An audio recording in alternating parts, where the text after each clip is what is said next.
গরুর ভুঁড়ি অথবা বট আমাদের সবারই অনেক পছন্দের, কিন্তু এটা পরিষ্কার করা খুবই ঝামেলা মনে হয়। তো আজকে আপনাদেরকে আমি এত সহজভাবে পরিষ্কার করে দেখাবো, এটা এরপর থেকে আপনারা খুব সহজেই নিজেরাই পরিষ্কার করতে পারবেন। তো চলো দর্শক দেখেন, আমার খালা কি সুন্দর করে ভুঁড়িটাকে পরিষ্কার করে নিতেছে।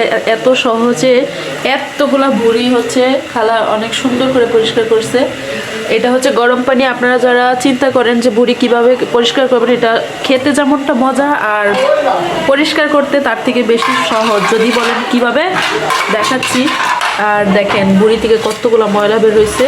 তো গরম পানিতে এভাবে চুবিয়ে একটু পর পর তো খালা পরিষ্কার করতেছে। খালা দেখাচ্ছে পরিষ্কার করে। এখন একটা চামচ দিয়ে খালা সুন্দর করে, মানুষ তো অনেক পদ্ধতি ব্যবহার করে, আর আমাদের খালা দেখেন কত সুন্দর করে, এই যে দেখেন হাত দিয়ে খালা সুন্দর করে এগুলা পরিষ্কার করে নিতেছে। একটু ডলা দিলেই সব পরিষ্কার হয়ে যেতেছে, একদম সাদা ফকফক করতেছে সবগুলা বুড়ি। তো এটা সিদ্ধ দেওয়ার মধ্যে কিন্তু একটা জিনিস আছে, ব্যাপার আছে। এটা আপনারা যখন সিদ্ধ দিবেন না, তখন নিজেরা বুঝতে পারবেন। সিদ্ধ সময় কিন্তু এটা বোঝা যায় যে সিদ্ধটা কীরকম হয়েছে। এটা অতিরিক্ত সিদ্ধ হইলেও কিন্তু এই ময়লাটা উঠবে না।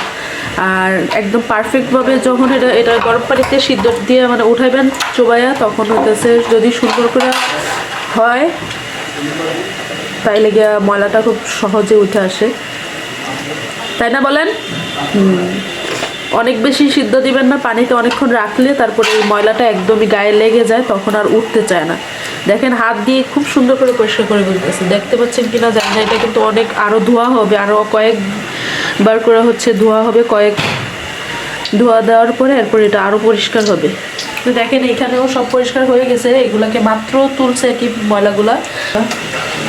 খালা এইদিকে পানিগুলা করে দিতেছে।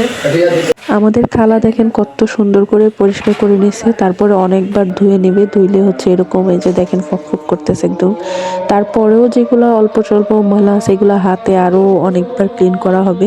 তো খুব সহজে আপনারাও এভাবে পরিষ্কার করে নিতে পারেন। আর চুন দিয়ে যারা পরিষ্কার করেন, এই বট কিন্তু আর তেমন একটা স্বাদ লাগে না। তো আজকে এই পর্যন্তই, সবাই ভালো থাকেন, আল্লাহ হাফিজ।